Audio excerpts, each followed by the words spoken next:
हरे कृष्णा। तो आज हम भगवद्गीता का छठा अध्याय शुरू कर रहे हैं। तो इसे शुरू करने के पहले अभी तक ये भगवद्गीता का पहले 6 अध्यायों का विभाग है, उसमें क्या हुआ है हम जल्दी देखने का प्रयास करेंगे। भगवान का उद्देश्य है कि अर्जुन को मदद करे वो फैसला करने में कि उन्हें क्या करना है, युद्ध करना है युद्ध नहीं करना है। अर्जुन जो सवाल पूछते हैं वो एक विश्वव्यापी सवाल, यूनिवर्सल क्वेश्चन है कि सही कार्य क्या है, धर्म क्या है, पूछते हैं। तो उसके जवाब में अलग अलग पहलू से भगवान बताते हैं कि आपको कर्म योग करना ये कर्म संन्यास से बेहतर है, कि कर्मयोग ये कर्म संन्यास से बेहतर है। और अभी अर्जुन इस ऐसे समाज में रह रहे हैं जहाँ पे संन्यास का काफ़ी आदर है। जो ऋषिगण सन्यासी होते हैं, जिन्होंने वैराग्य स्वीकार किया है, उनका बहुत आदर होता है। तो एक तरह से जैसे भगवान बता रहे हैं, ऐसे बता रहे हैं कि कर्मयोग ही अच्छा है, कर्म संन्यास अच्छा नहीं है। तो क्या ये यूनिवर्सल है, सबके लिए है? क्या भगवद गीता ही संन्यास के खिलाफ है? ऐसी बात नहीं है। जो भगवद गीता का मैसेज है, एक तरह से हम कह सकते हैं कि उसके 2 पहलू हैं। एक है, जैसे मैं पहले बताता, कॉन्टेक्सचुअल, जो उस व्यक्ति के लिए, जिसको डायरेक्टली अर्जुन के लिए बोला गया है, और दूसरा है यूनिवर्सल, कि सबके लिए है। तो अभी गीता के कॉन्टेक्सचुअल जो संदर्भ में उपदेश बताया है, उसमें भगवान क्या बोलते हैं कि उसमें अर्जुन के लिए, जो खास करके अर्जुन के लिए 2 चीज़ें हैं। उनकी पोजीशन है, उनके समाज में जो स्थिति है, और उनकी जो डिस्पोजिशन है, मतलब उनके जो मानसिक, उनका स्वभाव जो है, उनकी जो वृत्ति है। तो उसके अनुसार भगवान कह रहे हैं कर्मयोग ही अच्छा है। द पाथ, और other, let's put it another word for this, path of action, जो कर्म का मार्ग ही अच्छा है। तो अभी कर्म का मार्ग, अभी तक यहाँ पे भगवान ने कर्मयोग बताया है, बाद में वो भक्ति योग के बारे में बताएंगे। पर जो सबके लिए जो उचित है, यूनिवर्सल जो है, उसमें ये सत्य है कि वैराग्य के मार्ग को भी महत्व दिया गया है। तो वो अभी क्या है, भगवद गीता उस पर ज़्यादा जोर नहीं दे रही है, पर इसका मतलब नहीं है उसका महत्व नहीं है। भगवद गीता के संदर्भ में उस पर ज़्यादा जोर नहीं दिया जा रहा है। तो अभी यूनिवर्सली एक तरह से ये सत्य है कि जो वैराग्य है, एक तरह से उसको ज़्यादा आदर दिया जाता है। जो व्यक्ति जगत में कार्य कर रहा है, उससे ज़्यादा, एक तरह कम से कम सांस्कृतिक दृष्टि से देखें तो जो वैरागी है, जो सन्यासी है, उनको आदर देते हैं। और यह उचित है, क्योंकि उन्होंने जो विश्व में कर्म कर रहे हैं, विश्व का त्याग कर रहे हैं। दोनों एक तरह से विश्व के पर जा सकते हैं, पर जिन्होंने विश्व का त्याग इसी जगत में किया है, उनको उनकी जो विश्व के परे जाने की आकांक्षा है, वो साधारणतः और सुदृढ़ होती है। तो अब एक तरह से क्या है, अगर ये आध्यात्मिक स्तर है और ये भौतिक स्तर है, तो अभी भगवद गीता की जो शिक्षाएं हैं वो 2 अलग तरह से आती है। ये अभी क्या उल्लेख कर रहा हूँ, 5वें और 6ठे अध्याय का संबंध है, उस पर मैं चर्चा करने वाला हूँ। एक तरह से हम कह सकते हैं कि अलग अलग योगों के द्वारा, भले ही वो कर्मयोग हो, वो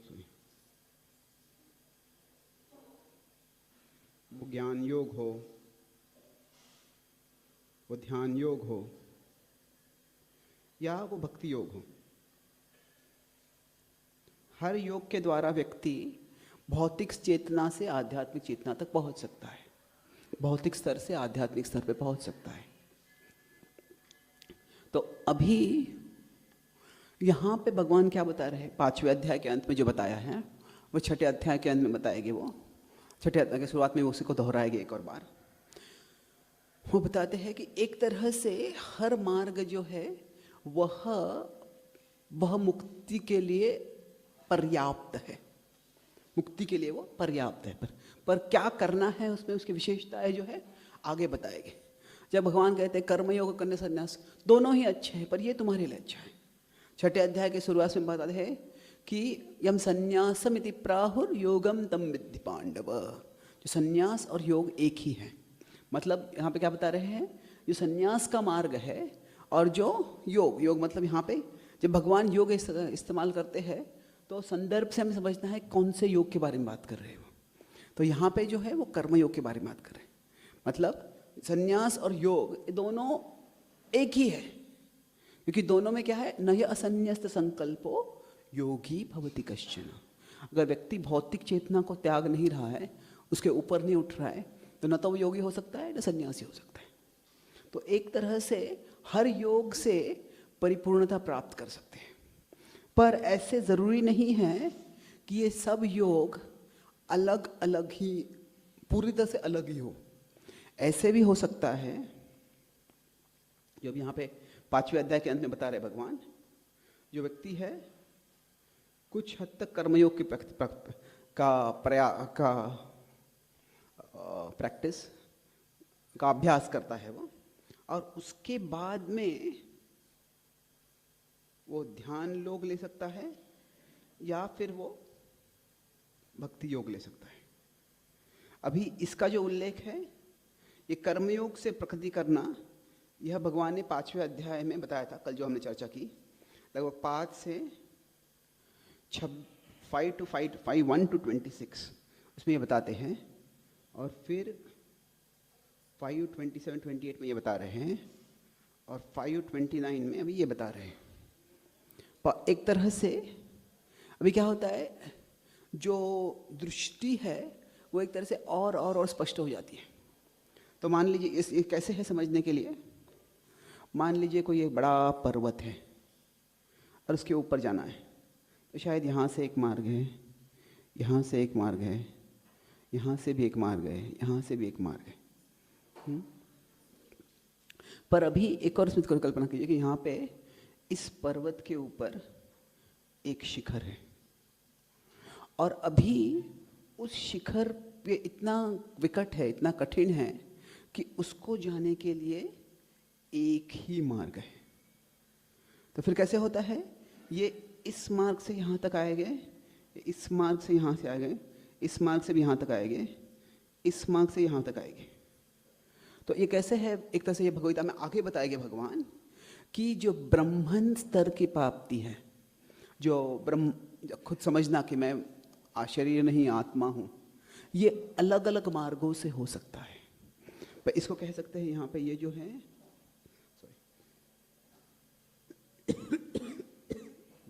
ये स्तर जो है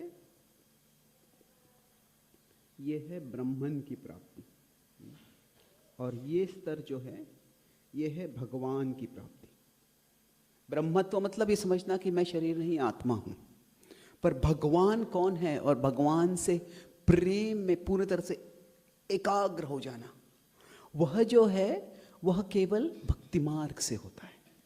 मतलब अगर कहेगा, मान लीजिए यहाँ पे थोड़ा स्पष्ट करना है तो कि ये एक मार्ग है जो जो एक मार्ग ऐसा है सीधा यहाँ से ऊपर तक जाता है, वो है भक्ति योग। अभी बाकी सब मार्ग है, उनसे भी व्यक्ति प्रगति कर सकता है, उनसे वो ब्रह्मन तक जा सकता है, पर ब्रह्मन से परे भगवान की प्राप्ति करनी है तो फिर केवल भक्ति योग ही है। तो अभी ये जो बताया है, ये अभी यहाँ तक भगवान ने बताया नहीं है, पर ये कभी कभी हमको बड़ा पिक्चर पता चल जाता है पूर्व, तो फिर जो अभी बता रहे हैं वो समझ में आता है आसानी से। तो भगवद्गीता के अंत में 5वें अध्याय के अंत में भगवान ने बताया कि कर्मयोग से व्यक्ति लभन्ते ब्रह्म निर्वाणम, कि व्यक्ति ब्रह्म निर्वाण प्राप्त कर सकता है।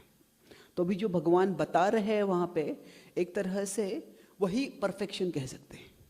अभी तो ब्रह्म निर्वाणम काम क्रोध विमुक्तानाम यतीनाम यतचेतसाम अभीतो ब्रह्म निर्वाणम वर्तते विदितात्मनाम। तो भगवद्गीता के 5वें अध्याय के अंत में क्या होता है, भगवान एक तरह से ये भी बता रहे हैं, ये भी बता रहे हैं और ये भी बता रहे हैं, कर्मयोग से भी परफेक्शन हो सकता है। और इसका उल्लेख भगवान 18वें अध्याय में पुनः करेंगे। तो पर अभी जो बताया है कर्मयोग से आगे कैसे जाना है, उसका उल्लेख वो अभी 6ठे अध्याय में करेंगे। अभी 6ठे अध्याय में कितने श्लोक है, किसी को पता है? 47, राइट। तो अभी एक तरह से इसका जो स्ट्रक्चर है थोड़ा इंटरेस्टिंग स्ट्रक्चर है। तो इसमें क्या है, आखिरी जो विभाग है वो एक तरह से प्रश्नोत्तर है। 33 से लेकर 36 तक कैसे क्वेश्चन 1 उसका जवाब है, क्वेश्चन 2 का जवाब 36 से 45 तक है, और आखिर में जो है समरी है, एक तरह से कह सकते हैं।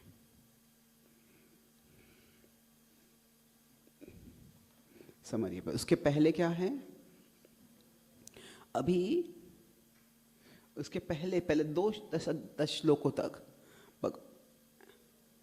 हमें ऐसे सिस्टम यूज करते हैं इसको, 9वें श्लोक तक है ये, कि उसके पहले तो बताते हैं कैसे कि एक यहाँ पे भगवान बता रहे क्वालिफिकेशन, क्या पात्रता होनी चाहिए वैराग्य लेने के लिए, क्वालिफिकेशन फॉर कर्म संन्यास और for you can say here ध्यान योगा। और इसमें जो ये पात्रता है वो प्रधान रूप से बता रहे हैं भगवान कि किस तरह से व्यक्ति को मन पे काबू करना बहुत ज़रूरी है। वही जोड़ते हैं इस सेक्शन को, हम हर सेक्शन को हम देखेंगे धीरे धीरे। तो फिर इसके बाद में अभी गीता का जो इस अध्याय का जो स्ट्रक्चर है, जैसे बता थोड़ा सा विलक्षण स्ट्रक्चर है। Let's make this 32। कैसे कि मतलब मैं जहाँ पे पिछला सेक्शन एंड हो रहा है वो वर्ष का नंबर लेता हूँ यहाँ पे, फिर यहाँ से अगर हम अभी 10 से 23 तक भगवान क्या बोल रहे हैं कि ध्यान योगा प्रैक्टिस टू परफेक्शन। ये कैसे व्यक्ति को ध्यान योग का अनुशीलन करते हुए वह परिपूर्णता तक जा सकता है। पर यहाँ पे परिपूर्णता का क्या बता रहे हैं, किस तरह से परिपूर्णता बता रहे हैं, स्टेट ऑफ कॉन्शियसनेस, मतलब वो व्यक्ति की चेतना क्या है। अभी कैसे है कि इसको थोड़ा टेक्निकल है पर मैं समझाने का प्रयास करूंगा कि अभी हम किसी व्यक्ति को देख रहे हैं और उनके चेहरे के शायद एक्सप्रेशन को देखते हैं, भय लग रहा है, गुस्सा लग रहा है, आनंद लग रहा है, विस्मय लग रहा है। तो एक है व्यक्ति के चेहरे की भावनाएं और दूसरा है वो व्यक्ति क्या देख रहा है। वो एक अजनबी व्यक्ति को देखा तो विस्मय हो सकता है, कोई ऐसा व्यक्ति शत्रु को देखता है तो गुस्सा हो सकता है, कोई बड़े स्नेह का व्यक्ति होता है तो प्रेम आता है उसके चेहरे पे। तो क्या है, 2 चीज़ें हैं यहाँ पे कि देयर इज एक्सपीरियंस,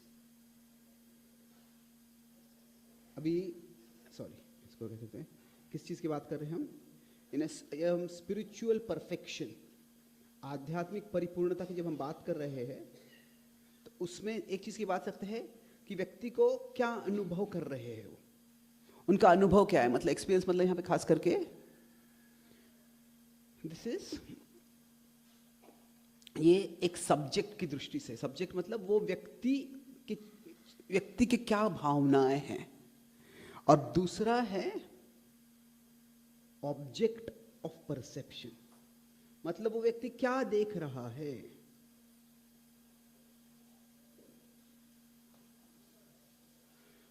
मतलब क्या है कि जब भी मैं बता रहा था कि एक व्यक्ति है यहाँ पे और वो यहाँ पे कुछ देख रहा है, तो ये जो व्यक्ति है वो सब्जेक्ट है।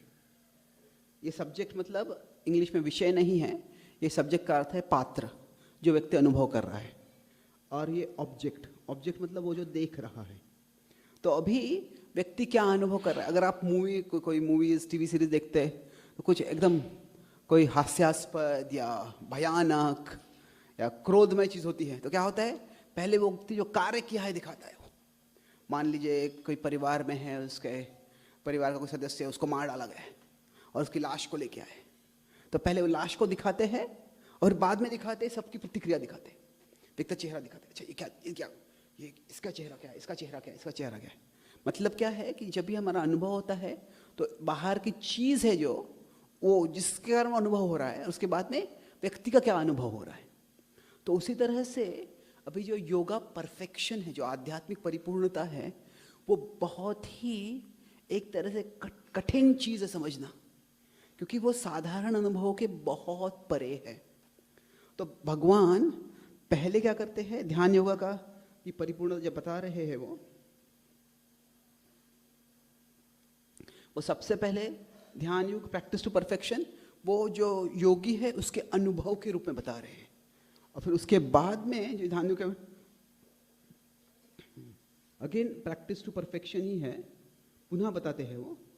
पर यहाँ पे जो परफेक्शन है, जो परिपूर्णता है, उसका उल्लेख जब भगवान करते हैं तो किस तरह से करते हैं यहाँ पे, ऑब्जेक्ट ऑफ रियलाइजेशन, कि क्या कौन सी चीज को अनुभव किया है उसने।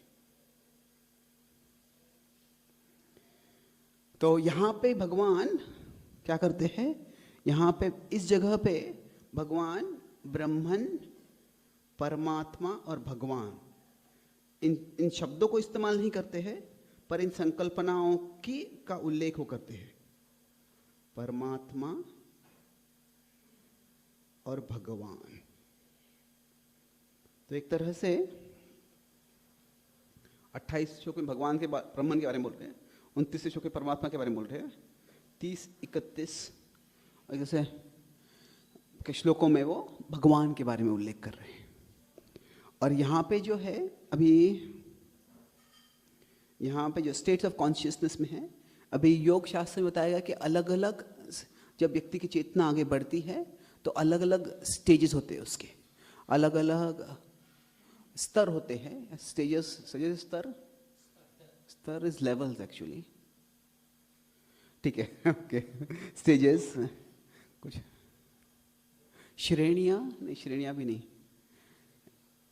सर, कैटेगरीज, सॉरी, ठीक है। मैं लेवल और स्टेजेस में फ़र्क क्यों बोल रहा हूँ कि लेवल मतलब क्या होता है, जैसे सीढ़ी होती है, ये एक स्टेप है, वो स्टेप है, पर स्टेज मतलब जैसे आप ऐसे सीधे रास्ते पे चल रहे हैं तो क्या कंटिन्यूस होता है वो स्टेज, ठीक है, नो प्रॉब्लम। इसमें क्या है, अलग अलग स्टेजेस होते हैं। तो ये अभी सब स्टेजेस का भगवान यहाँ पे उल्लेख नहीं कर रहे हैं, पर ये योग शास्त्र पतंजलि के योग सूत्र में बताया गया है। तो अलग अलग स्टेजेस है उसमें, तो उसमें सबसे ऊंचा स्टेज जो होता है निरोध, उसको कहते हैं। तो भगवान ये निरोध स्टेज है, योग निरुद्ध चेत, निरुद्ध बोलते हैं उसको, इसका उल्लेख करते हैं। तो ये जो स्तर है उसमें है, अलग अलग है। तो सबसे नीचे का स्टेज है मूढ़। मूढ़ मतलब व्यक्ति बिल्कुल तमोगुण में है, वो सो रहा है या जानवर के उसकी कुछ चेतना ही नहीं उसकी। फिर उसके बाद में है क्षिप्त, अभी इन सब स्टेजेस का उल्लेख भगवान नहीं करे। फिर उसके बाद में विक्षिप्त, विक्षिप्त।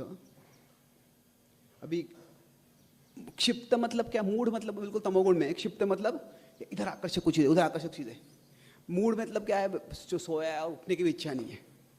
तो क्षिप्त मतलब क्या है, अरे मैं भी टीवी देखूँ या वीडियो गेम खेलूँ या यहाँ पे गार्डन में जाओ, यहाँ पे होटल में जाके खाना खाऊँ, क्या करूँ, सब भौतिक चीज़ों में वो उसका मन जो है इधर उधर घूम रहा है। विक्षिप्त मतलब क्या है, वो एक चीज़ पे ध्यान देना चाहता है पर मन भटक रहा है। वो चाहता है, विक्षिप्त में पता भी नहीं किस पे ध्यान देना है, सब चीज़ों की ओर घूम रहा है उसका। विक्षिप्त मतलब वो चाहता है एक चीज़ की ओर ध्यान दे पर ध्यान नहीं दे पा रहा है। उसके बाद में है एकाग्रता, और एकाग्रता का उल्लेख भगवान 18 आखिरी श्लोक में करते हैं, 1872 में भी करते हैं भगवान। पर निरोध मतलब क्या है, एकाग्रता मतलब व्यक्ति पूरा एक चीज़ पे ध्यान दे रहा है, इसे हम साधारण तभी एकाग्र हो गया व्यक्ति। निरोध मतलब क्या है, सारी भौतिक जो प्रलोभन है, भौतिक जो उपद्रव है, उससे बिल्कुल वो अप्रभावित हो जाता है। जो मन है एक तरह से मटीरियली इनर्ट हो जाता है।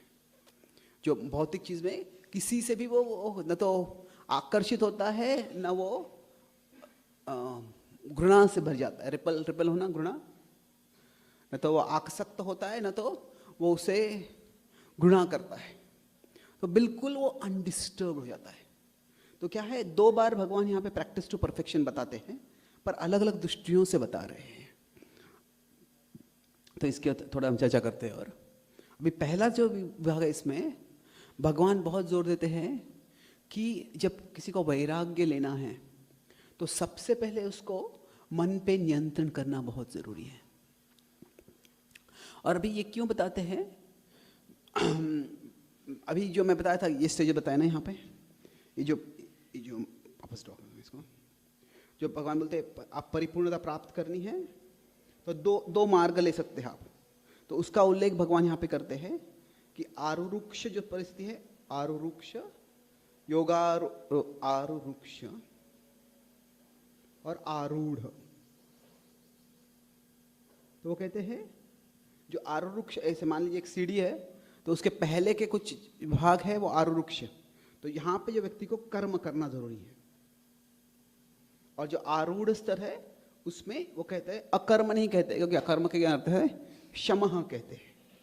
शमः मतलब न केवल शरीर को शांत रखना पर मन को भी शांत करना। तो कहते हैं कि पहले कर्म करके व्यक्ति प्रगति करता है, बाद में वो कर्म के त्याग को करके और अंतरंग काम करने में प्रगति करता है वो। तो अभी इसमें बार बार भगवान कहते हैं कि कब व्यक्ति ये आरूढ़ के लिए तैयार हो सकता है, जब उसका मन उसके नियंत्रण में आ जाए। अभी ये ज़रूरी क्यों है मन का नियंत्रण होना? वो क्या है कि जो आत्मा है यहाँ पे है, और अभी आत्मा के बाजू में अपना मन है, और फिर उसके बाजू में पूरा समाज है। शरीर भी है पर यहाँ पे हम दो क्या है, दिस इज द माइंड, और यह है समाज, सोसाइटी। तो क्या है कि what is happening today, most of the worst impulses of our mind are regulated by society। कि हमारा मन हजारों आइडिया ला सकता है। हमको शायद गुस्सा आता है तो किसी को गाली देने की इच्छा होती है, पर तुरंत हम देखा आजू बाजू के लोग मेरे पास बैठे हैं, वो क्या बोलेंगे, मैं ऐसे नहीं बोलूँगा।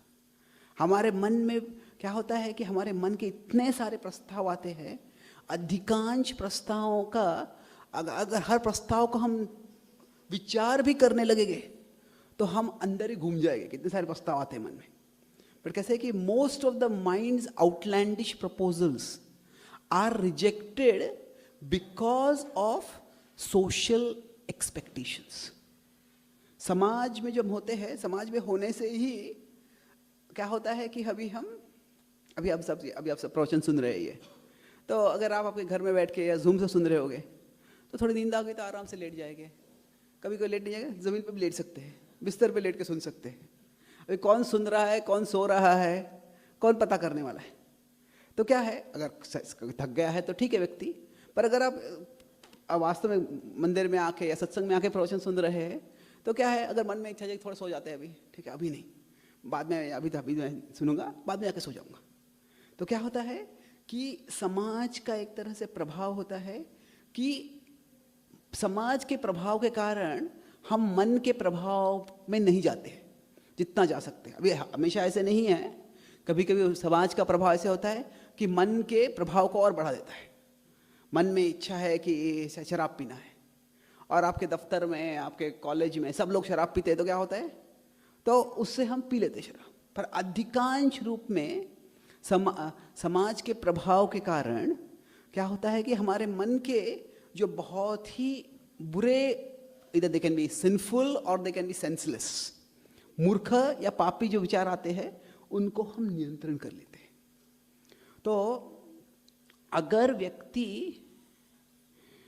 इसको ये क्या है कि मतलब इसको ऐसे कह सकते हैं कि अगर व्यक्ति समाज का त्याग करने वाला है, मतलब इसको अगर समाज को त्याग करने वाला है, मतलब क्या है, अभी जो व्यक्ति है वो केवल आत्मा है और उसके बाजू में उसका मन है। तो अगर वो मन उसका शत्रु अभी तक बना हुआ है और मन के शत्रुत्व के उसे बचाने के लिए उसके पास समाज नहीं है, तो पूरी तरह से मन के प्रभाव में वह हावी हो जाएगा। तो इसीलिए समाज का त्याग कब करना है? जब मन को नियंत्रण किया है। उसके बिना अगर समाज का त्याग कर देंगे तो वो मन व्यक्ति को पागल बना देगा। तो अभी क्या है, भक्ति में एक तरह से हम संन्यास लेते हैं, कोई ब्रह्मचारी होते हैं, सन्यासी होते हैं, पर हम एक तरह से समाज का त्याग नहीं कर रहे। यहाँ पे भक्ति के संन्यास का उल्लेख नहीं हो रहा है, क्योंकि साधारणतः दो प्रकार के संन्यास होते हैं। जो ज्ञानी और ध्यानी लोग संन्यास करते हैं वो क्या होता है, वो उनका संन्यास हमेशा, उसको इंग्लिश में शब्द क्या बोलते हैं, एनीवे शब्द अननोन शब्द है, तो उसको कहते हैं वो अकेला संन्यास होता है उनका। मतलब साधारणतः आप देखेंगे जो योगी होते हैं वो गुफा में जाके शायद ध्यान करते हैं, तो हर योगी की अपनी गुफा होती है। वो गुफा भी शेयर नहीं करते। वो क्या होते हैं, वो हर एक व्यक्ति अलग अलग रहता है। यहाँ पे पांडवलिनी में जाएंगे, बुद्धिस्ट लोग होते थे, बुद्धिस्ट लोग रहते थे वहाँ पे, बुद्धिस्ट साधु रहा करते थे, उनका हर एक का अपना अपना एक गुफा है। तो कैसे है, वो अकेले में रहते हैं। तो उस मार्ग में जो ध्यान और अष्टांग योगी मार्ग क्या है कि जो संबंध है वह मोह का कारण है, और परिपूर्णता क्या है, सारे संबंधों से परे चले जाना है। पर भक्ति मार्ग में अलग है। इसीलिए जब संन्यास भी लेते हैं तो हम भक्तों के संग में रहते हैं, ये जरूरी है। पर ये कैसे है कि यहाँ पे सोसाइटी, समाज के जो सोसाइटी के स्टैंडर्ड जो होते हैं, सोसाइटी समाज की अपेक्षाएं होते हैं, जो स्तर होते हैं, society standards curb minds worst impulses. अभी कैसे होता है, लोग शराब भी पीते हैं, पर फिर भी क्या है कि आप शराबी लोग भी अगर कोई बहुत ज़्यादा शराब पी लेता है तो उसको स्वीकार नहीं करते। मतलब क्या है कि अगर कोई युवक है वो पार्टी को जा रहे हैं जहाँ शराब पीने वाले, हमें भारत में भी रूल स्ट्रिक्ट हो ट्रैफिक के, अमेरिका में इसके बहुत स्ट्रिक्ट रूल्स है। अगर से 5-6 युवक है किसी पार्टी में जाने वाले शराब पीने वाले, तो पहले से वो फैसला कर लेते हैं कि इस पार्टी में तुमको तपस्या करनी है। क्या तपस्या करनी है? तुमको शराब नहीं पीना है। क्यों?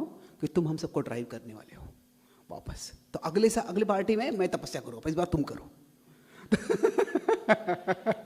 तो क्या है, वो भी अगर शराब भी पी रहे हैं, फिर भी क्या है, शराबियों में भी जो शराब पी के ड्राइविंग करता है उसको कोसते। तुम गैर, वो कहते हैं कि those who drive under influence give a bad name to all other alcoholics। जो शराब पी के ड्राइविंग करते हैं वो सारे शराबियों को बदनाम कर देते हैं। तो अभी कहते हैं शराबी बदनाम है। नहीं, शराब कोई बुरी बात नहीं है, पर शराब पी के ड्राइविंग करना बहुत बुरी बात है। तो पाश्चात्य देशों में कैसा है कि शराब पीने को कुछ बुरा नहीं मानते। वो तो कह रहे हैं drink but don't get drunk. आप शराब पियो बट शराबी मत बनो। ये ऐसे है कि आप 100वीं मंजिल के खुले खिड़की से पूरा वैसे बेंड करके देखो, पर गिरना मत। गिरने की संभावना बहुत ज़्यादा है उसमें। पर मेरा पॉइंट ये है कि जो शराब होती है, जो समाज का स्तर होता है, समाज की अपेक्षा होती है, उससे व्यक्ति के जो सबसे बुरे इम्पल्स होते हैं उसकी ओर वो नियंत्रण होता है। पर अगर समाज उस तरह से, अगर समाज का प्रभाव नहीं है तो केवल व्यक्ति के मन का प्रभाव होगा। तो भागवत में बताया गया है कि जो व्यक्ति अपरिपक्व स्तर में संन्यास लेता है वह वास्तव में अपने 6 पत्नियों के साथ जा रहा है, 5 मन और 1 इंद्रिय। मतलब क्या है, ये सब उसको प्रलोभन की ओर ले जा सकते हैं। तो इसलिए भगवान बड़े ध्यानपूर्वक बताते हैं कि व्यक्ति को अगर संन्यास लेना है तो 2 चीज़ें हैं कि जो बताता क्वालिफिकेशन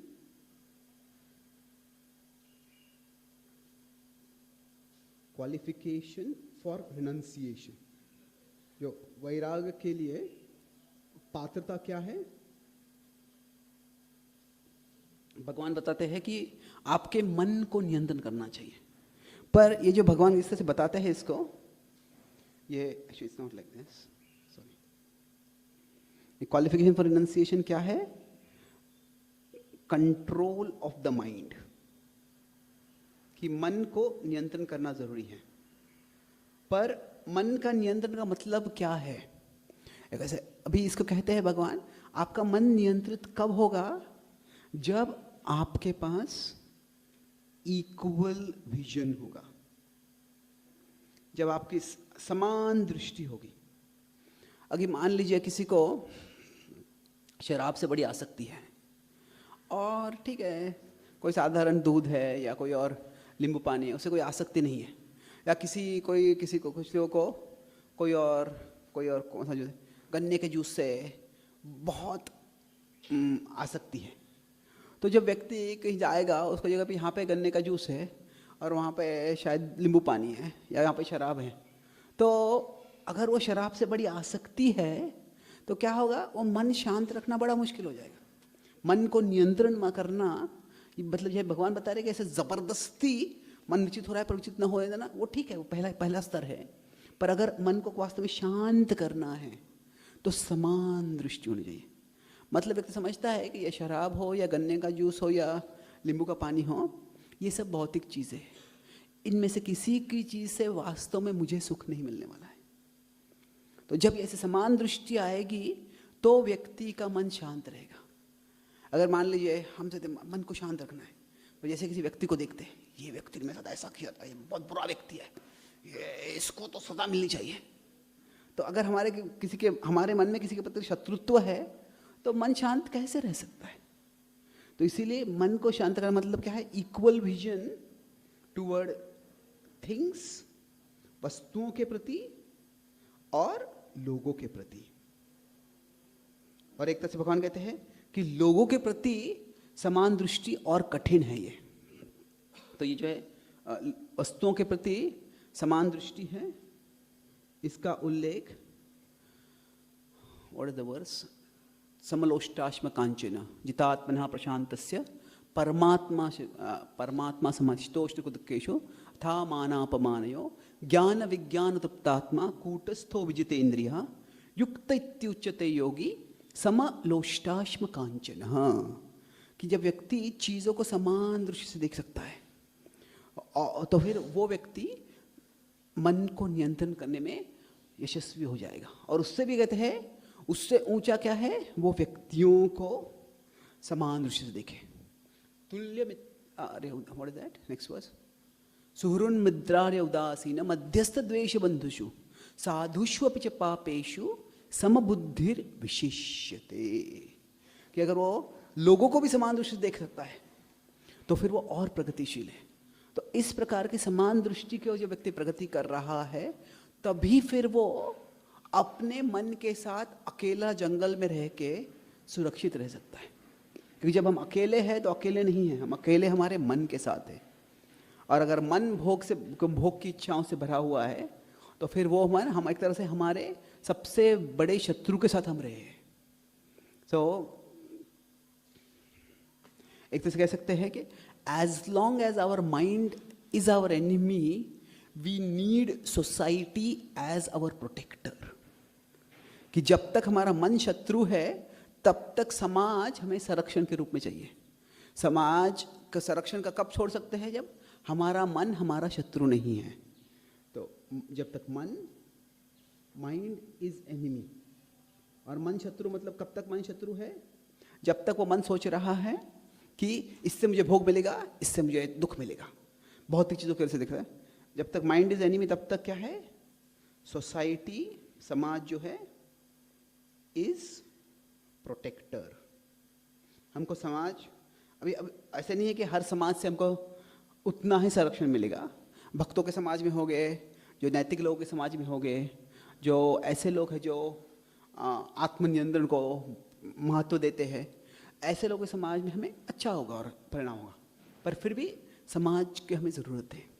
तो ये मतलब पहले भगवान जोर दे रहे हैं कि संन्यास ये प्रीमैच्योरली नहीं लेना चाहिए।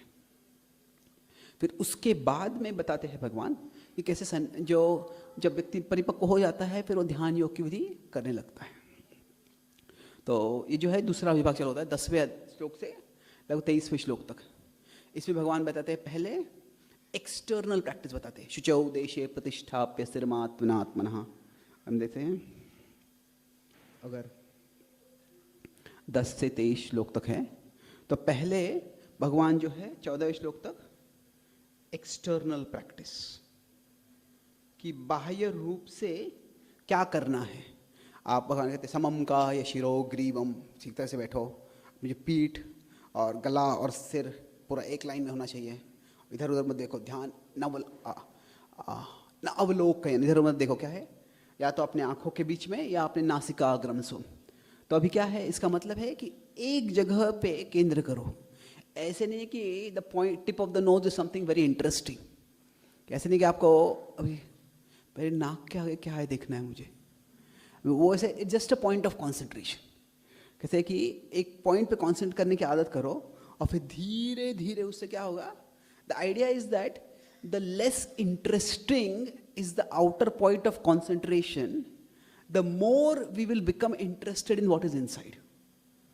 अगर हम कहीं सी जगह पे आते हैं और बाहर से जगह बहुत सुंदर है, मान लीजिए किसी को बोलते हैं कि आप एक मिठाई की दुकान में जाओ और वहाँ पे बैठ के 64 माला जप करो। अभी क्या है, बाहर की जगह, यहाँ पे इतना सब प्रलोभन है तो अंदर जाना मुश्किल है, अंदर विचार करना ध्यान करना मुश्किल। तो यहाँ पे क्या है, एक नाक के आप ध्यान दो, मतलब क्या है, नाक के आगे भागे, ये इसमें ज़्यादा कुछ इंटरेस्टिंग नहीं है, पर उससे क्या होगा, धीरे धीरे आपका चेतना अंदर जाएगा और फिर अंदर जाएगा तो उससे धीरे धीरे आप जो है परम सत्य है उसको समझ पाओगे। और फिर भगवान कहते थे कि केवल ऐसे ही नहीं कि आपको एक जगह पे बैठना है, शरीर पर कैसे शरीर को कैसे बैठाना है या आँखों से क्या करना है, पर भगवान बोलते हैं कि ये पूरी एक लाइफस्टाइल है। युक्त आहार विहारस्य, ये बोलते हैं कि आप ज़रूरत से ज़्यादा खाना नहीं है, ज़रूरत से कम भी नहीं खाना है, ज़रूरत से ज़्यादा सोना नहीं है, ज़रूरत से कम भी सोना नहीं है। अभी ये महत्वपूर्ण है कि जो श्लोक है, भगवान जिन योगियों ने समाज का दुनिया का त्याग कर लिया है उनके लिए भी भगवान बोल रहे रेगुलेशन हो जाइए। So regulation is required even for those who are in the renounced order, what to speak of everyone else. ये संन्यास ले लिया, इसका मतलब ये नहीं कि आप आपके शरीर के प्रति गैर जिम्मेदार हो सकते हो, क्योंकि संन्यास मार्ग में भी शरीर का महत्व है। शरीर के बिना हम आध्यात्मिक प्रैक्टिस नहीं कर सकते और आध्यात्मिक प्रैक्टिस किए बिना हमें आध्यात्मिक साक्षात्कार नहीं हो सकता है। तो यहाँ पे फिर भगवान बोलते हैं कि यहाँ पे 18 तक अलग चीज़ें बोलते हैं, मैं एक दो चीज़ें यहाँ पे एम्फसाइज कर रहा हूँ। बॉडी रेगुलेशन, और फिर इससे धीरे धीरे भगवान बोलते हैं कि आप पूर्णतया शुद्ध हो जाओगे। और फिर ये श्लोक आगे बताते हैं, खास करके 20 से 23 तक जो है वो समाधि की स्थिति का वर्णन कर रहे हैं। यत्र उपरमते चित्तम निरुद्धम योग सेवया, जो निरुद्ध जो है वो परिस्थिति है जो मैंने बताया कि पंचम दशा योग की, निरुद्धम योग सेवया यत्र चैव आत्मनात्मानं पश्यन् आत्मनि तुष्यति। व्यक्ति जो बाहर देखने को रुचि नहीं है तो अंदर देखने लगता है, और अंदर वो स्वयं को देखता है, आत्मा को देखता है, परम सत्य को देखता है, और उससे इतना आनंद मिलता है कि और किसी भी चीज़ की अभिलाषा नहीं रहती है। और तम विद्या दुख संयोगम वियोगम योग संगीतम। तो यहाँ पे भगवान बताते हैं योग का अर्थ क्या है। योग की भगवान ने कई परिभाषाएं भगवद्गीता में दी है। दूसरे अध्याय में बताते हैं योग कर्मसु कौशलम, कि ऐसा कर्म करना जिससे व्यक्ति बंधन में न फंसे उसको योग कहते। पर यहाँ पे जो परिभाषा देते भगवान योग की, वो कहते हैं योग का परिभाषा क्या है, कहते हैं तम विद्यात दुख संयोग वियोग। तो मतलब क्या है यहाँ पे, दुख से हम सबका संयोग हो गया है। और इस संयोग से जब वियोग होता है तो उसको भगवान कहते हैं ये योग है। अभी योग प्रैक्टिस नहीं है, ये एक तरह से योग परफेक्शन है। तो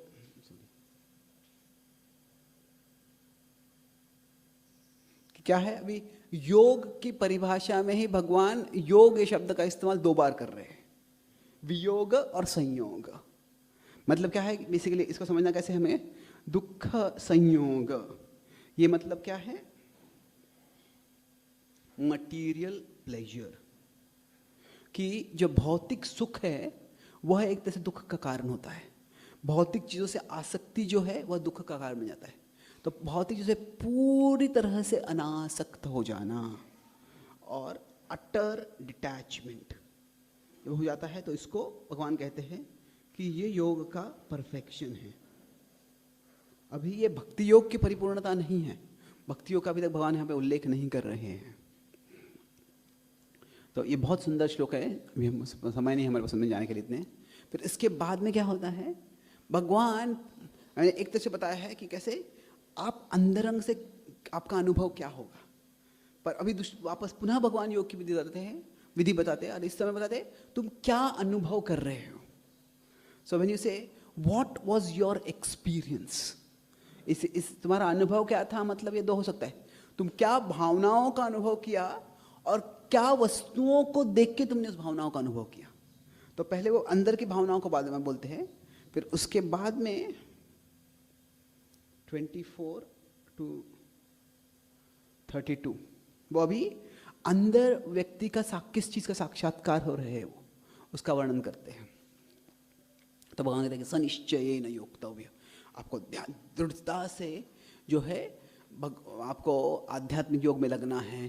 धीरे मन इधर उधर भटकेगा तो मन को पुनः पुनः आपको केंद्र में लाना है। द माइंड में stray away, don't let it stay away, कि मन जाएगा इधर भटकेगा पर आपको वापस लेके आओ उसको। धीरे धीरे ऐसे करने से क्या होगा, धीरे धीरे मन शांत हो जाएगा। न केवल शांत हो जाएगा पर मन जो अंदर चिंतन कर रहा है उसमें वो संतुष्ट हो जाएगा। और फिर यहाँ पे भगवान बताते हैं, पहले आपको इसे बताया पहले बताया कि प्रशांत मनसम योगिनम सुखम उपैति शांत रजसम ब्रह्मभूतम अकल्मषम।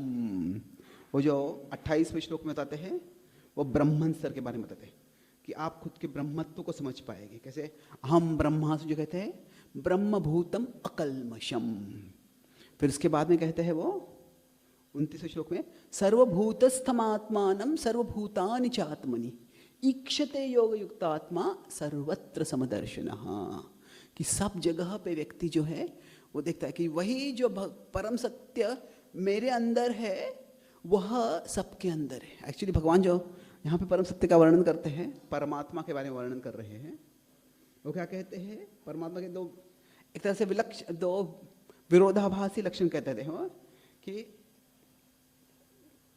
ही इज इन एवरीथिंग, हर चीज में वो है। He is in everything. और दूसरी चीज बताते हैं वो एवरीथिंग इज इन हिम। ये कैसे, दोनों विरोध कैसे संभव है इसमें वास्तव में? एक तरह से क्या है यहाँ पे कि जो भगवान जो क्षीरोदक्षा विष्णु परमात्मा जो है हर आत्मा में है, हर अणु में है, पर जो महाविष्णु है उनके अंदर सब कुछ है, दोनों परमात्मा ही है। तो सर्वभूतस्थमात्मानम, सब भूतों में वह है वो, और सर्वभूतानि च आत्मनि, यहाँ पे भूत मतलब भूत प्रेत नहीं है, भूत मतलब अस्तित्व है। सारे भूत, हर चीज का अस्तित्व उसमें वो है और सारा अस्तित्व उनमें है। वह परम सत्य को आप समझते हैं। फिर उसके बाद में जो श्लोक भगवान बताते हैं वो शायद वो भक्ति के बारे में सबसे अधिक स्पष्ट श्लोक ये है, तो ये हम दोहराते हैं। 6 अध्याय का 30वां श्लोक है ये। यो माम पश्यति सर्वत्र सर्वं च मयि पश्यति तस्याहं न प्रणश्यामि सच में न प्रणश्यति।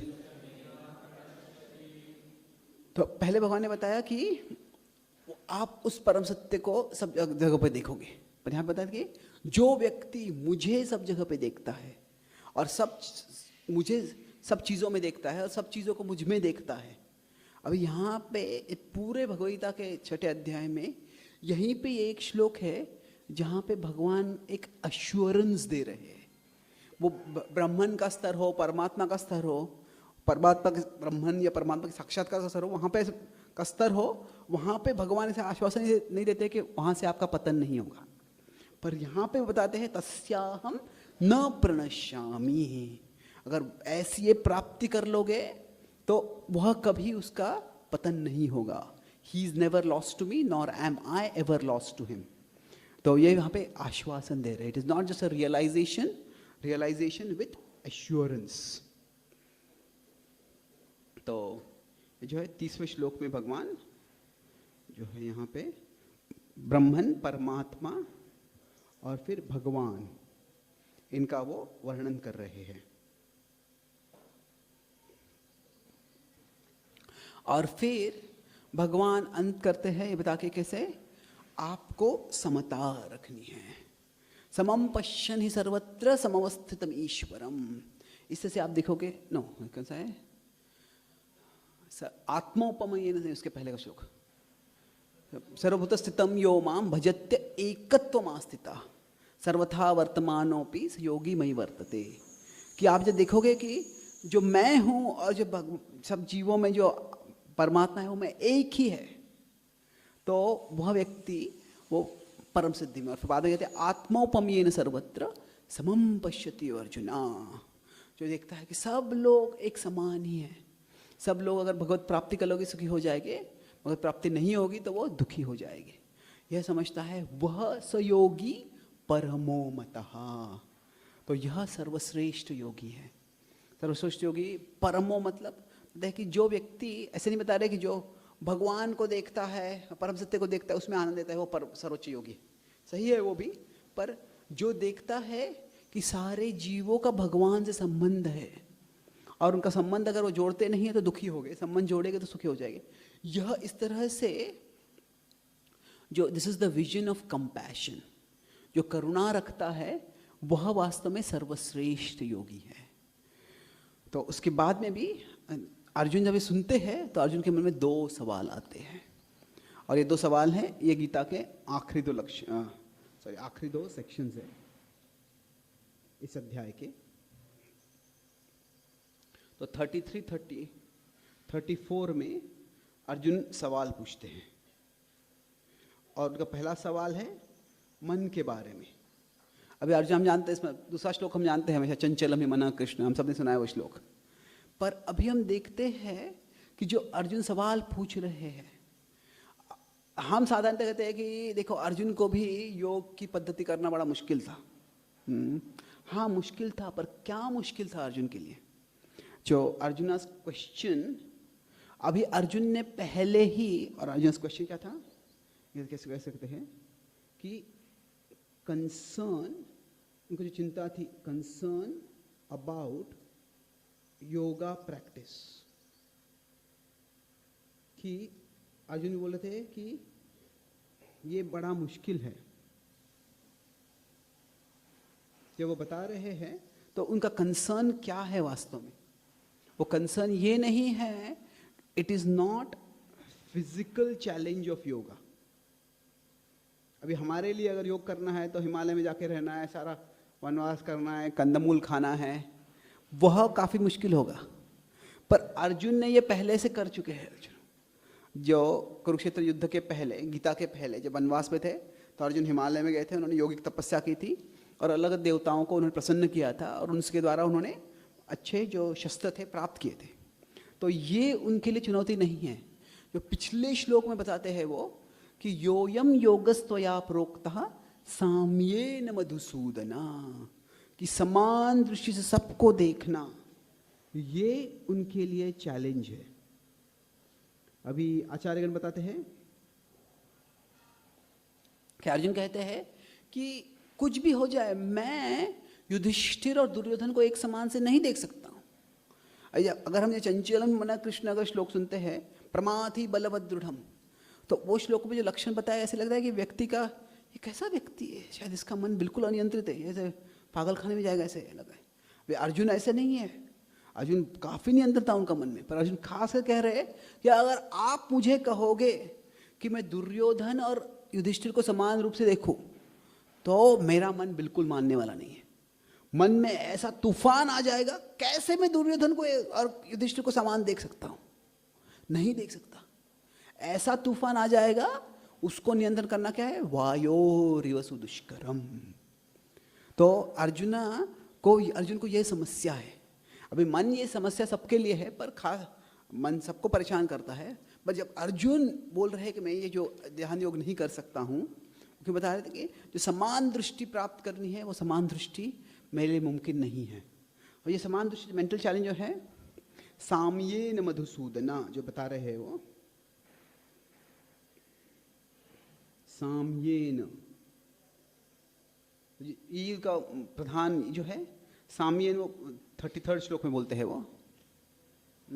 और दिस रेफर्स टू 6.9। अभी जो समान दृष्टि है जो अभी कृष्ण ने भगवान ने बताई है 32वें श्लोक में, तो परफेक्शन है। अर्जुन उस परफेक्शन पे नहीं है, पर भगवान ने बताया है कि आपको अगर संन्यास भी लेना है तो सब जीवों को एक समान रूप में देखना चाहिए।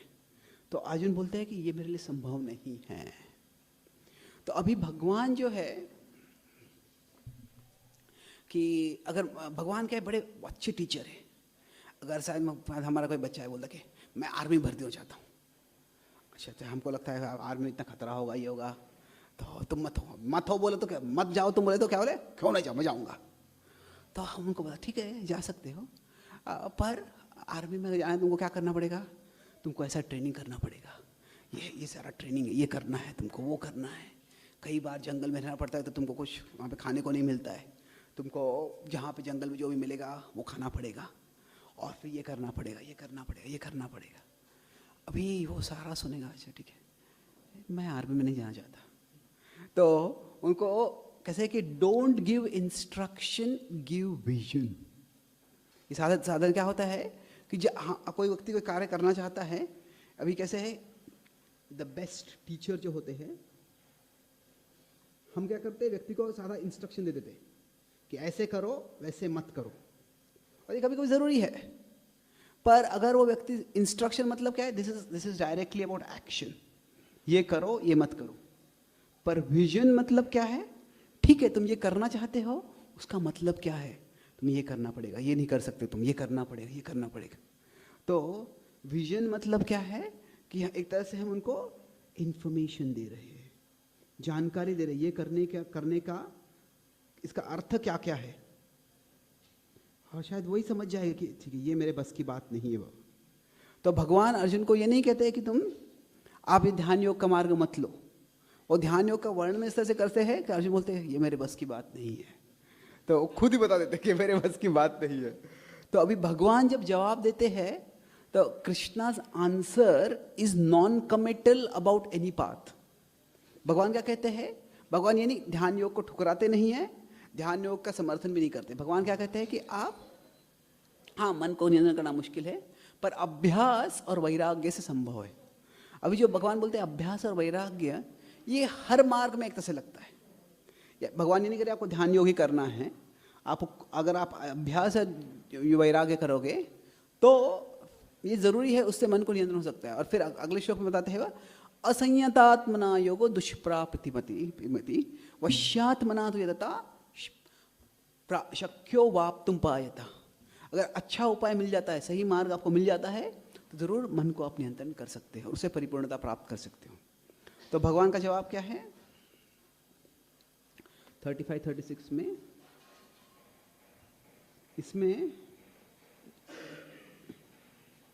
प्रिंसिपल्स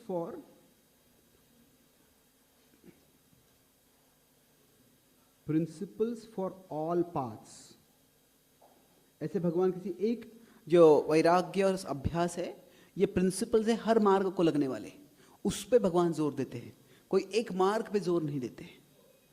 तो ये पहला सवाल का जवाब हो जाता है। फिर अर्जुन को दूसरा सवाल है, वही कहते ठीक है, और आप बोलते कि ये आध्यात्मिक प्राप्ति हो जाएगी, मन को नियंत्रण हो जाएगा, पर कितना समय लगेगा उसके लिए? शायद अगर मैं समय कम पड़ जाएगा तो क्या होगा? अभी समय कम पड़ जाएगा मतलब क्या हो सकता है? दो चीज़ें हो सकती हैं। जो व्यक्ति साधारणतः लोग, जिसमें पहले बताया था कि साधारणतः जो लोग थे वो कर्मकांड करते थे, कर्मकांड करके स्वर्ग की प्राप्ति होती थी उनको। और जो व्यक्ति अगर योग की साधना करता है तो योग से उसको क्या होता है? मुक्ति मिलती है। योग करना मतलब मुक्ति की ओर जाना है। तो अभी अर्जुन पूछते हैं कि ठीक है, मैं अगर योग का मार्ग कर लेता हूँ, पर अभी अगर व्यक्ति यहाँ इस मार्ग में चलने लगता है, मान लीजिए यहाँ तक चलता है और फिर उसको लगता है कि अभी मुश्किल है ये, तभी छूट जाता है यहाँ से, तो अभी वो कहाँ जाएगा? तो कहते हैं कि अब ये क्यों छूट जाएगा? दो पर्याय हो सकते हैं। एक है कि वो व्यक्ति इस जन्म में उसका जो दृढ़ संकल्प है कम हो जाता है, कर नहीं पाता है। दूसरा है कि उसकी जन्म की आयु है खत्म हो जाती है, मृत्यु हो जाती है। तो पूरा अगर पहुंचा नहीं है वो, तो फिर उसका क्या होगा, वो पूछते हैं। तो अभी भगवान जवाब देते हैं दो चीज़ों में। एक्चुअली वास्तव में यहाँ पे दो पर्याय भगवान बताते हैं कि अभी कैसे है। जो व्यक्ति, इसी उदाहरण से देख सकते हैं, let's put it another way,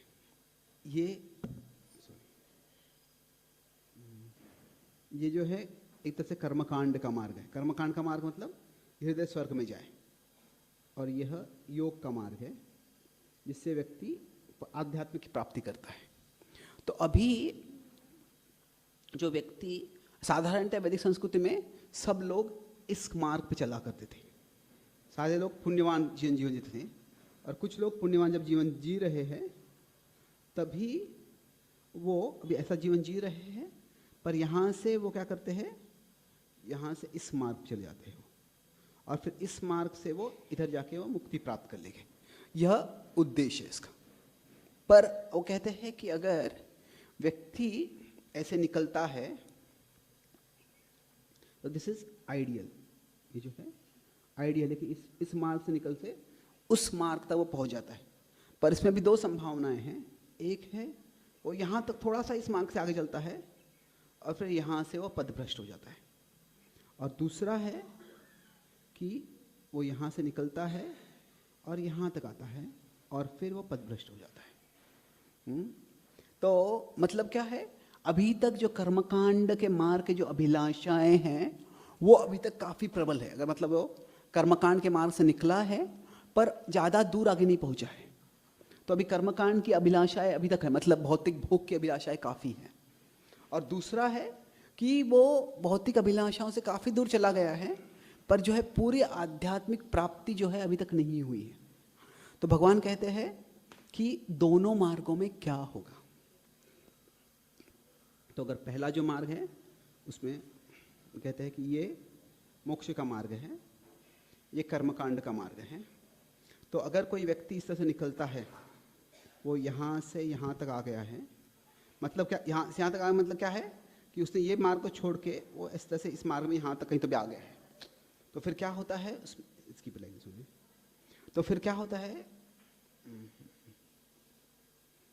थोड़ा सा मार्ग में गया है वो यहाँ पे, तो फिर वो कहते हैं कि वो व्यक्ति को इस मार्ग का यश मिल जाएगा, उसको स्वर्ग की प्राप्ति हो जाएगी। और फिर अभी वो उस पदभ्रष्ट क्यों हुआ है, वो पदभ्रष्ट इसलिए हुआ है कि उसको अभी तक भौतिक इच्छा है। तो भगवान कहते हैं कि आपको जो भौतिक इच्छाओं की पूर्ति है वो पूर्ति हो जाएगी। अब स्वर्ग में जाओगे और उषित्वा शाश्वती समहा, काफ़ी समय तक आप स्वर्ग में रहोगे, भोग करोगे, और फिर उसके बाद में वो व्यक्ति पुनः यहाँ पे आ जाएगा और मतलब यहीं से आगे प्रगति कर पाएगा। और एक another way to put this is, ये जो है मार्ग की दृष्टि से है, पर अभी दूसरे एक दृष्टि से देख सकते हैं, शायद ऐसा थोड़ा सा और सरल होगा। ये पृथ्वी है और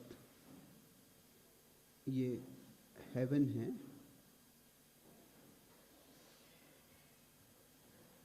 और ये बहुत ऊपर ये स्पिरिचुअल वर्ल्ड है। तो अभी कहते हैं वो क्या कि ये मार्ग कैसे होगा, ये व्यक्ति यहाँ से स्वर्ग में जाएगा, यहाँ से वो व्यक्ति स्वर्ग में जाएगा और स्वर्ग में काफ़ी समय तक रहेगा, फिर यहाँ से वो नीचे आएगा, यहाँ से नीचे आएगा, पुनः पृथ्वी पे आएगा और फिर यहाँ से वो धीरे धीरे प्रकृति करते यहाँ तक चला जाएगा। और जो यहाँ पे जन्म होगा वो कहते हैं शुचिनाम श्रीमताम गेहे, शुचि या श्री परिवार में उसका जन्म होगा। इसका मतलब क्या है कि अगर हम कहते हैं ये पृथ्वी का स्तर है, अभी पृथ्वी का स्तर भी एक तरह से एक स्तर नहीं है, पृथ्वी में भी बहुत से लोग हैं और हम कहते हैं पृथ्वी में बहुत से लोग हैं, तो एक तरह से भौतिक जगत सबके लिए दुखालय है, पर सबके लिए जगत समान रूप से दुखालय नहीं होता है। कुछ लोगों को हमेशा, मान लीजिए किसी को हमेशा बीमारियां होती हैं, तो बचपन से उसके बहुत सी बीमारियां हैं, वो अपना साधारण जीवन भी नहीं जी पाता है। कुछ लोग ऐसी जगह में जीते हैं कि वहाँ पे हमेशा दंगा फसाद हो रहा है, लड़ाई हो रही है, हिंसा हो रहा है, तो ऐसे जगह में जीना भौतिक दृष्टि से भी बहुत मुश्किल है। तो भगवान कहते हैं कि यहाँ पे जो व्यक्ति जन्म होगा उसका शुचिनाम श्रीमताम मतलब among the better parts of human society. मतलब क्या है कि व्यक्ति को भौतिक संघर्ष ज़्यादा नहीं करना पड़ेगा। अगर वो सुसंस्कृत परिवार में है तो क्या होता है, जो अधिकांश वासनाएं हैं वो ज़्यादा बढ़ती नहीं, सुसंस्कृत परिवार में उनको कम रखते हैं। ऐसे परिवर्तन, ऐसा परवरिश होती है कि वो व्यक्ति ज़्यादा, उसको वासनाएं नहीं है। और एक धनवान परिवार में है तो उसको ज़्यादा चिंता नहीं है पैसे की। तो मतलब भगवान बता रहे हैं कि जो आध्यात्मिक प्रगति के लिए अनुकूल है, so this is materially favourable for spiritual growth. भौतिक दृष्टि से जो अनुकूल है वो उस व्यक्ति को मिलता है और उससे वो बाद में आगे प्रगति कर सकता है।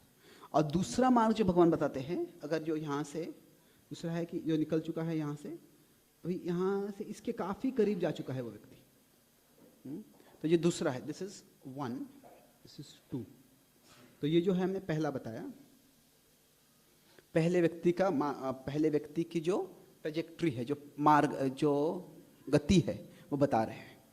और दूसरा कहते हैं कि अगर व्यक्ति ने बहुत प्रगति कर चुका है वो, तो फिर क्या होगा उस व्यक्ति के लिए, वह इस भौतिक जगत, वह यहाँ से एक तरह से वह अगले जन्म उसका कहाँ होगा, इट इज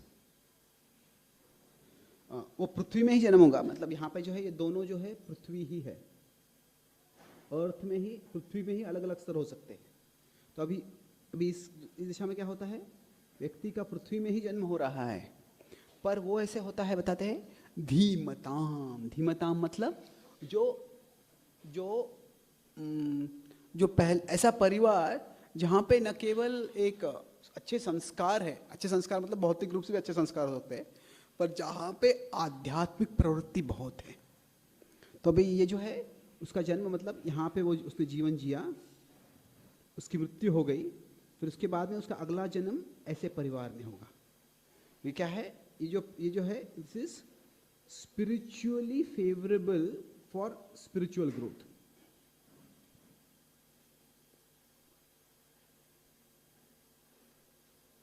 स्पिरिचुअली फेवरेबल। अभी जब परिवार में, ऐसे परिवार में जन्म होता है जहाँ पे सब लोग भक्त ही है, भक्ति पे बहुत जोर दे रहे हैं, तो वो क्या है, उससे व्यक्ति की प्रगति आसानी से हो सकती है। तो इस तरह से भगवान आश्वासन देते हैं कि वास्तव में व्यक्ति जो आध्यात्मिक मार्ग में लगता है उसका कभी विनाश नहीं होता है। पार्थ नैवेह नामुत्र विनाशस्तस्य विद्यते, ना इस जगत में ना अगले जगत में उसका कभी विनाश होगा। और इस तरह से ये दूसरा जो सवाल है उसका जवाब 35-45 श्लोक तक देते हैं। और बाद में भगवान बताते हैं कि जो 46 और 47 है, 2 श्लोक है, उसमें एक तरह से दोनों में एक हायरार्की बता रहे भगवान कि अभी तक जो उन्होंने बताया है उसको एक स्तर में बता रहे हैं। वो कैसे होता है कि ठीक है, ये ऐसा है, ये ऐसा है, ये ऐसा है, अच्छा ठीक है, अभी कोई सेल फोन खरीदना है, ठीक है, ये सेल फोन ऐसा है, ये सेल फोन के ये फीचर्स है, ये सेल फोन के ये फीचर्स है, ये सेल फोन के ऐसे फीचर्स है, सब अच्छा है, पर अभी मैं क्या आप तुलनात्मक रूप में बता सकते हैं आप मुझे? तो फिर अच्छा तो ये नंबर 1 है, ये नंबर 2 है, नंबर 3, तो हम आसानी से खरीद सकते हैं कौन सा लेना है हमको ऐसे। तो अभी तक भगवान ने विश्लेषण किया है एक तरह से। देयर इज अ अभी यहाँ पे भगवान क्या कर रहे हैं, एक तरह से कंपैरिजन कर रहे हैं। तो सबसे पहले कहते हैं वो कि सब जो अलग अलग मार्ग है, तपस्विभ्यो अधिको योगी ज्ञानिभ्योपि मतोधिका कर्मिभ्यश्चाधिको योगी तस्मात् योगी भव अर्जुन। तो 46वें श्लोक में बताते हैं कि कोई तपस्वी हो, ज्ञानी हो, कर्मी हो, तपस्विभ्यो ज्ञानिभ्यो कर्मिभ्यश्चाधिको योगी तस्मात् योगी भव अर्जुन। तो इन सबसे बेहतर कौन है? योगी है। और फिर बताते हैं 47वें श्लोक में कि अलग अलग प्रकार के योगी हो सकते हैं। इन सब में से सर्वश्रेष्ठ योगी कौन है? जो व्यक्ति हमेशा मेरा चिंतन करता है। योगिनाम अपि सर्वेषां मद्गतेनान्तरात्मनः। सर्वश्रेष्ठ योगी जो है भक्ति योगी है। इस तरह से भगवान इस विस्तारित विश्लेषण से ये बताते हैं कैसे भक्ति योग ये सर्वोच्च स्तर है, चेतना का सर्वोच्च प्राप्ति है। और अर्जुन को अभी तक उन्होंने इंस्ट्रक्टिव रूप में नहीं बताया कि तुम भक्ति योग करो, ऐसे नहीं बता रहे हैं। वो 1866 में भगवान बताएंगे स्पष्ट रूप से। पर यहाँ पर विश्लेषण से बताते हैं कि ये सब मार्ग जो है उनसे भक्ति योगी जो है वो सर्वश्रेष्ठ है। और अगले अध्याय में बताएगा कैसे कि ठीक है, आपको भक्ति योग करना है तो ये सारे कर्म योग से, ध्यान योग से भक्ति योग के आने की जरूरत नहीं है, तुम डायरेक्टली भी भक्ति योग कर सकते हो। वो अगले अध्याय में बताएंगे। तो सारांश में ये जो अध्याय है इसके एक तरह से 5 विभाग है। तो 1 to 10 जो है वह माइंड कंट्रोल फॉर रिनंसिएशन, कैसे मन को नियंत्रण करना जरूरी है वैराग्य प्राप्त करने के लिए। कि जब तक हमारा मन हमारा शत्रु है तब तक हमें समाज संरक्षण के रूप में ज़रूरी है। तो अगर समाज का संरक्षण हम छोड़ रहे हैं तो मन को नियंत्रण करना बहुत ज़रूरी है। फिर उसके बाद में 10 से 32 तक कैसे है? पहले है एक है योगा, दोनों में योगा प्रैक्टिस टू परफेक्शन है। शुरुआत से वो व्यक्ति परफेक्शन तक कैसे जाता है। पर पहला जो है वो बता रहे हैं किस तरह से ये स्टेट ऑफ कॉन्शियसनेस है, व्यक्ति अंदरंग क्या अनुभव कर रहा है वो बता रहे हैं। और यहाँ पे भी वही है, पर यहाँ पे ऑब्जेक्ट ऑफ रियलाइजेशन, किस चीज़ का वो अनुभव कर रहा है। यहाँ पे ब्रह्मन परमात्मा भगवान के बारे में बताते हैं। और इस तरह से, और बाद में पहले सवाल के जवाब में भगवान बोल देते हैं कि किस तरह से प्रोसेस टू माइंड कंट्रोल, और प्रोसेस से ज़्यादा actually it's more like principles for mind control, कि क्या प्रिंसिपल्स को हमें फॉलो करना है जिससे कि मन को नियंत्रण कर सके। और फिर आखिरी है ट्रेजेक्ट्री ऑफ द डिविएटेड योगी, कि यहाँ से जो योगी आध्यात्मिक मार्ग से निकल जाता है तो उसका ट्रेजेक्ट्री मतलब वो किस मार्ग से जा रहा है। ट्रेजेक्ट्री ऑफ डिविएटेड योगी, जो योग भ्रष्ट हो गया है वह कैसे परिपूर्णता प्राप्त करता है, उसका वर्णन भगवान करते हैं।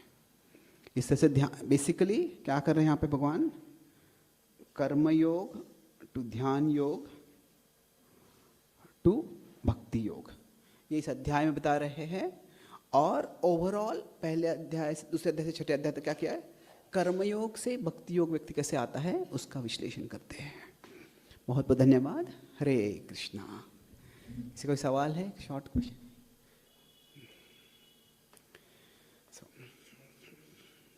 यस बोलिए।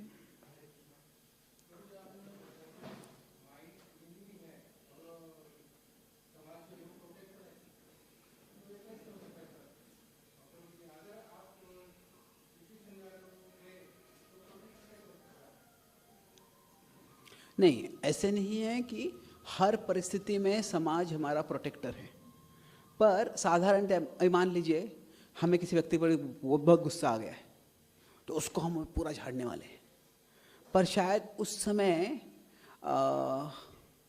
हमारे कोई रिश्तेदार वहाँ पे है या हमारा बॉस वहाँ पे है, हमारा बच्चा वहाँ पे, तो ये लोगों को इनको साथ में ऐसे इनके सामने ऐसे बर्ताव नहीं कर सकता।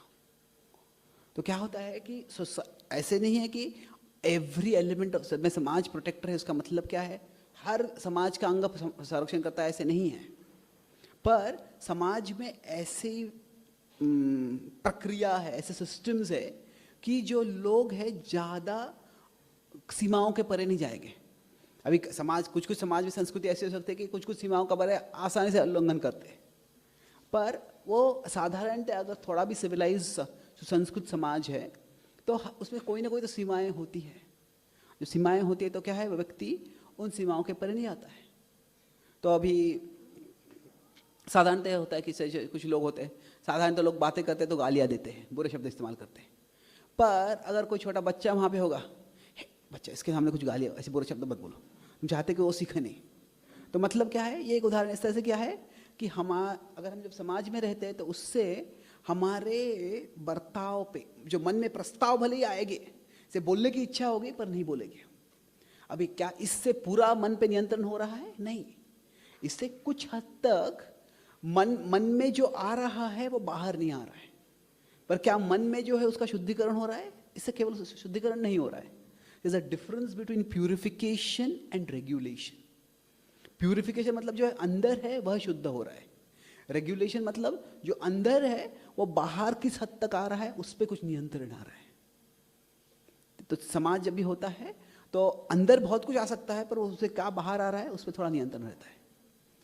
Okay, thank you. Yes pro. निष्काम कर्मयोग और भक्ति योग का डिफरेंस एक तरह से मेनली उसमें हाँ कि अभी टेक्निकली जहाँ तक मैंने देखा है भगवत गीता के ऐसे डायरेक्ट कोई श्लोक नहीं जिसमें वो सकाम कर्मयोग और निष्काम कर्मयोग का डिफरेंस करते कि भगवत गीता में ऐसे भगवान क्या कर रहे हैं, ऐसे नहीं बता रहे कि अभी मैं तुमको कर्मयोग के बारे में बता रहा हूँ, अब हमें भगवान एक वर्णन कर रहे हैं। तो हम विश्लेषण के स्तर पे या आचार्यों के मार्गदर्शन से देख सकते हैं कि ये श्लोक निष्काम कर्मयोग के बारे में, ये श्लोक सकाम कर्मयोग के बारे में, पर साधारणतः भगवान कर्मयोग के बारे में बताते हैं, भक्ति योग के बारे में बताते हैं। तो इसमें मेनली फर्क क्या है कि इन टर्म्स ऑफ प्रैक्टिस कि यहाँ पे अगर इसको मैं कर्मयोग और भक्ति योग में प्रैक्टिस में क्या है, दोनों में एक तरह से एक्शन है, दोनों में व्यक्ति इस जगत में कार्य कर रहा है। यह एक तरह से एक ही है। अभी कर्मयोग में जो साधना होती है, और साधना भगवान ज़्यादा उसका वर्णन नहीं करते हैं, but in general it is more of meditation. मतलब वो व्यक्ति ध्यान रखे कैसे मैं एक तरह से आध्यात्मिक हूँ, एक I am a spiritual being, उस पर चिंतन करना है। ऐसे होते 5वें अध्याय में बोलते हैं ना भगवान कैसे इंद्रियाण इंद्रियार्थेषु वर्तन्ते इति धारयन्। यहाँ पे मेडिटेशन मतलब ये नहीं है कि ध्यान में जाके बैठना है, पर चिंतन करना है कि मैं शरीर नहीं हूँ, मैं भौतिक नहीं हूँ। पर यहाँ पे जो है भक्ति योग में जो है ये है मेडिटेशन ही है, पर meditation on God. So meditation on, यहाँ पे जो है ध्यान होता है meditation on spirituality, general spirituality meditation है। तो यही मेन फर्क है इसमें कि यहाँ पे जो कह सकते हैं परफेक्शन से ज़्यादा मतलब ऑब्जेक्ट, जो ऑब्जेक्ट जिसकी हम ऑब्जेक्ट क्या है यहाँ पे, it is general spiritual realisation. और ये जहाँ पे है क्या है, रियलाइजेशन ऑफ कृष्णा, ऑफ भगवान। तो एक तरह से इसको एक दूसरी तरह से हम समझ सकते हैं फर्क ये कि मान लीजिए कोई व्यक्ति है, उसने कोई गुनाह किया है, शायद उसने अपने परिवार वालों से झगड़ा कर लिया है और बहुत बुरा झगड़ा हो गया, बाद में कोई गुनाह कर लिया, उसको जेल में डाल दिया। अभी वो व्यक्ति जेल में बहुत ही बुरी परिस्थितियां है, तो वो जेल से बाहर निकलना चाहता है। अभी जेल से बाहर निकल के क्या करना है वो बाद में देखेंगे। ये जेल इतना खराब है कि मुझे बाहर निकलना है सबसे पहले। पर दूसरा आदमी सोचता है कि अच्छा जेल से बाहर निकलना है मुझे, पर मेरे परिवार है उससे संबंधी सुधारना है। तो पहले से जेल से ही वो अपने परिवार को खत लिखता है, कभी मिलता है उनसे और धीरे धीरे संबंध जोड़ता है। तो जब वो जेल से बाहर जाता है न, तो उससे क्या, न केवल जेल से बाहर आ रहा है, पर जेल से बाहर आके वो अपने घर भी जा सकता है। तो उस तरह से कर्मयोग मतलब क्या है? कर्मयोग मतलब, अगर इसको हम मेटाफर लेते हैं, उदाहरण लेते हैं, तो कर्मयोग का मतलब है just get out of the jail. वो समझ जाते हैं कि ये भौतिक जगत ये है, बंधन का जगह है, यहाँ पे जो भी हम करेंगे वह भोग का, वह बंधन का, जहाँ जो भी भोग करेंगे वो हमारे बंधन का कारण होगा। तो किसी न किसी तरह से मुझे इस जेल से बाहर निकलना है। तो इसीलिए कर्मयोग में अभी जेल से बाहर निकल के क्या करना है वो बाद में दिखते हैं, उसकी चिंता नहीं है मुझे। अभी कहीं ना कहीं कुछ ना कुछ करके मुझे यहाँ से बाहर निकलना है। तो भक्ति योग में क्या है, एक तरह से कहते हैं रीयूनाइट विथ फैमिली। वो एक तरह से जेल में है व्यक्ति, पर उसका उद्देश्य क्या है? केवल जेल से बाहर नहीं निकलना है, मुझे मेरे परिवार से वापस पुनः मिलन कराना है। तो उसके लिए जेल से बाहर निकलना जरूरी है, पर क्या है वो उद्देश्य एक तरह से अलग है और स्पष्ट उद्देश्य है। तो उसी तरह से क्या है, कर्मयोग में उद्देश्य है लिबरेशन, केवल मुझे क्या करना है, मुक्ति प्राप्त करनी है, इस भव बंधन से बाहर निकलना है। पर भक्ति में क्या है, लविंग यूनियन विथ कृष्णा, कि जो भगवान है, भगवान परम प्रेम परम आनंद के स्रोत है, और न केवल मुझे इस भौतिक जगत से निकलना है, पर मुझे भगवान की प्राप्ति करनी है। तो इस तरह से बाह्य रूप से जो कर्मयोग और भक्ति योग है, दोनों both are paths of action. ने कर्म करना ये दोनों में आता है। ध्यान योग और अष्टांग योग में they are paths of renunciation. पर एक तरह से कर्मयोग और भक्ति योग में काफ़ी समानता है, पर जो विषमता है, जो अलग भेद है, वो क्या है कि उद्देश्य क्या है, और न केवल purpose but the conception of the goal, कि जो क्या प्राप्त करना है उसकी संकल्पना क्या है, उसमें काफ़ी फर्क है। Okay, thank you very much. अच्छा, हम बात कर लेते हैं। ओके, बोलिए।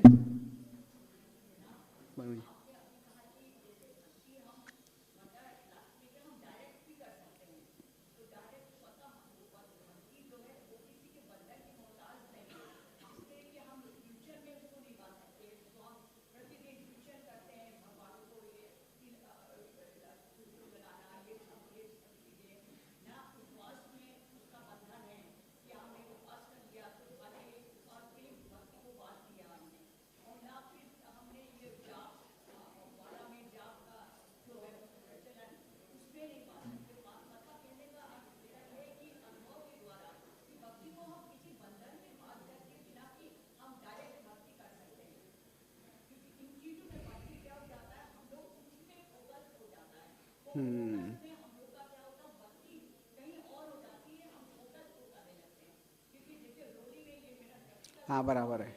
हाँ, समझ गया मैं क्या कर रहा हूँ। क्या कि भक्ति को हम किसी विधि में बांध नहीं सकते हैं, ये बिल्कुल सत्य है। भक्ति जो है वह जैसे भगवान स्वराट है, भागवतम के पहले श्लोक में बताते हैं, ऐसे भक्ति भी स्वराट है। तो जब हम कोई विधिया कर रहे हैं, उसका उद्देश्य महत्वपूर्ण है समझना। कैसे है कि जब हम किसी से प्रेम करते हैं, हमारा प्रेम में संबंध है किससे, तो हर संबंध में कुछ अपेक्षाएं होती है, कुछ जिम्मेदारियां होती है। अभी वो जिम्मेदारियां पूरा करना महत्वपूर्ण है, पर वो जिम्मेदारियों किस भाव से पूरा कर रहे हैं वो महत्वपूर्ण भी है। जैसे माँ है, अपने बच्चे को ख्याल करती है, कोई से डे केयर में बच्चा जाता है, डे केयर में जो है पालना घर, वहाँ पे जाता है, वहाँ पे उसके कोई ख्याल कर रहा है। दोनों एक तरह से ख्याल कर रहे हैं, पर दोनों की भावना काफ़ी अलग है।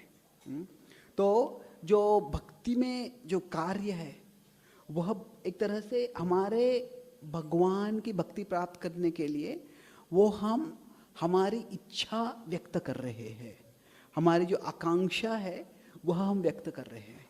तो क्या उन कार्यों से ही भक्ति जागृत होगी? ऐसे नहीं है।